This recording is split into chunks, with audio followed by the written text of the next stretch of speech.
the whole world would be radically different if people were taught that story about their identity from early on. But unfortunately, as you said, we're not taught that story. And many of us have to find it on our own. We have to, through our own spiritual practice, experience that feeling where it is not me in that tree, it is us. And we're both the same, although articulated and expressed and manifested differently. But ultimately, you get to this sense of unicity, this felt sense.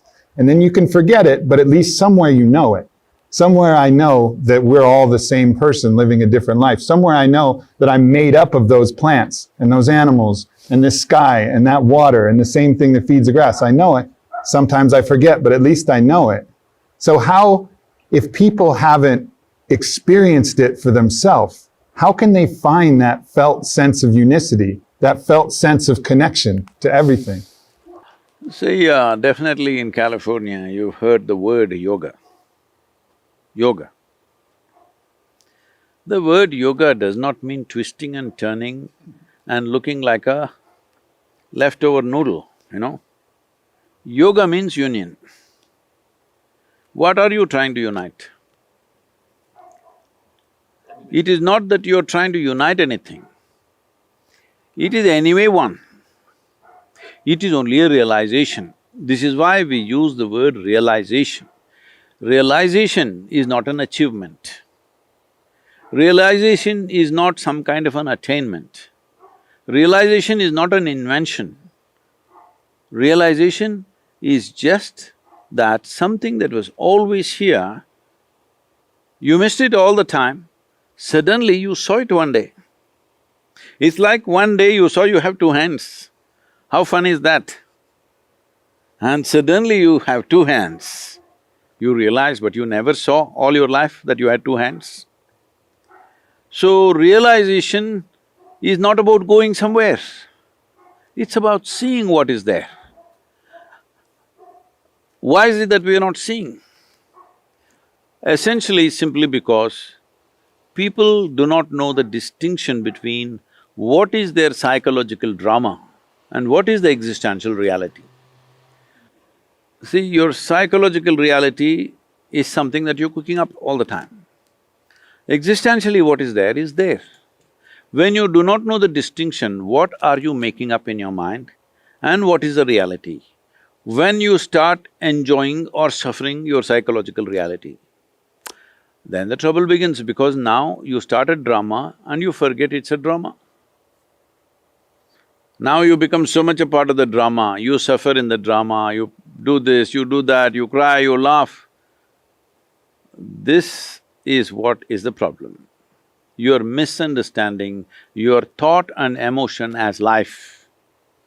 When people say, my life is good or my life is bad, what they mean is their thoughts and emotions are either right now pleasant or unpleasant, that's all they're saying. Existentially, there are situations, some time ago no virus, now virus, all right? Some time ago maybe economy was up there, now it's down here, whatever. That's not the issue. The real issue is your thoughts and emotion are playing out in a certain way. That makes it a good day or a bad day or a good life or a bad life, isn't it? Essentially, people are misunderstanding their own thoughts and emotions as life and reacting to that. Now there is no time for union because you have become a separate cubicle of your own. You're a small bubble who always feel threatened and oppressed by such a large existence, because you just sit here and really think about this. And this tiny mud ball of a planet, you're sitting here, huh? You're a strong man, but if you look at it, in this cosmos, you are a microbe, not even a microbe. Perspective. So, if you look like this intellectually, you'll get terrified. Such a small creature in such a vast existence, where is my beginning, where is my end, what will happen to me? These are the fears. When these concerns and these struggles and this misunderstanding of what is real and what is not real has happened, this confusion has happened, union or yoga cannot happen. Well, anyway, the yoga that's happening in Los Angeles scares me, Because see, the yogic system is a certain science. It is not an art form that you can twist it, turn it, you can make it modern art, you can make it ancient art, it's not that kind. It is a science. It needs to be done in a certain way so that… See, it's like this.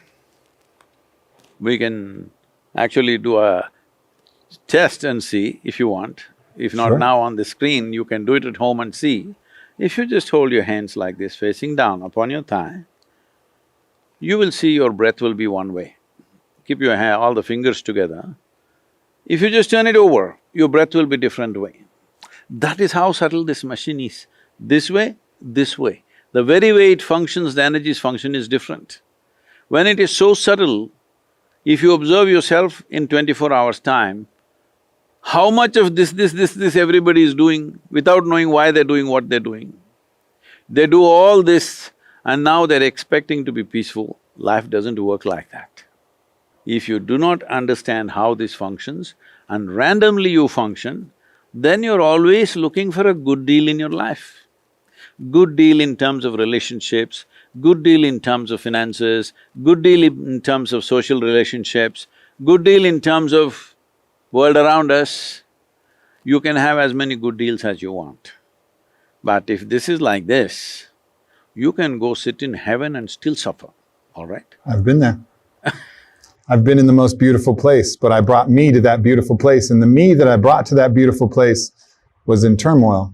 And so the beautiful place didn't exist because I wasn't able to see it, I wasn't able to be there. Maybe intellectually I knew that I was in a beautiful place, but I wasn't there in that place. And that's the challenge of being a human in this existence that hasn't been taught from an early age where the handle is, how to observe the self, how to understand the mind, how to use the intellect to our advantage, how to identify in a broader landscape than just the small self that we're taught to identify with. But I understand and I have, certain compassion for people like myself who find themselves in that situation, absolutely. But what I want to ask from there is the sense of preference, the thing that this feels good, this weather feels good, this type of relationship feels good, making money feels better than poverty. You have a desire, something that you're craving, and then you'll have a fear, something that you're avoiding. And that seems to be a prison, the prison of preference. How do you, even if you're identifying broader than yourself, you still feel the things, it still feels hot or cold, you still feel love or not, you still have money or don't have money. How, when you're caught in that preference, the strong preference, how do you free yourself from the fear and the craving? That's why yesterday I was telling you, say, I'm always stoned. You must be always stoned, not with the stuff that's available in the marketplace. Well, this is the biggest chemical factory. If you take charge of this, you will create the right kind of chemistry. If you had a choice how to be, either blissful or miserable, what's your choice for yourself? Blissful. Blissful.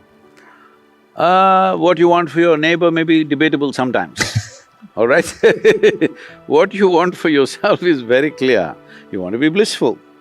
Why such a simple thing is happening, not happening? Well, I'm saying a simple thing because all human experience is generated from within. It doesn't come from outside, we know this, right? Mm-hmm. Our peacefulness, our turmoils, our joy, our misery, our agony, our ecstasy, everything is being created from inside. So the problem is, the seat of your experience, you never sat on that. You're like an outsider trying to create an experience from outside. You want to air condition the place to feel good. You're feeling good, if air conditioning there, we'll enjoy that also. Otherwise, we are anyway. This is the reason continuously we're talking about why you being joyful or blissful is very important. Because only when you're joyful by your own nature, the fear of suffering is not there. When there is no fear of suffering, about a week ago, there was a daily, I have a quote, like a mystic quote going out. A week ago, one of the quotes said, if your body, mind and your very being is sweet and wonderful, even if you go to hell, you're fine. So big controversy around that in India about going to hell and heaven and all that stuff. Hell means the worst possible place you can be, not somewhere up there or down there. People can be in hell in California. Hello? California may be beautiful, but people can be in hell, isn't it? Within themselves, in their experience, in their homes, in their situations, they can create hell for themselves. So it doesn't matter where you are, fundamentally, if you are not in pursuit of happiness, but your life is an expression of your joy, then all this will go down by itself. Now, without fixing this, you try to do this, that, no. First and foremost thing is, you're peaceful and joyful by your own nature, not because of something. Because today something worked out, I am happy. No. I have started so many things that every day something will not work out for me. I have made sure my life never works. Something major is always going wrong somewhere, okay? Some idiot is doing something somewhere and troubling me. But that will not decide the quality of how I am. That is why you can do everything that you can do. People say around me, Sadhguru, so many big projects, suppose it fails, what to do? I said, if it fails, what to do? We'll die blissful failures. If it succeeds, other people will benefit. That's all.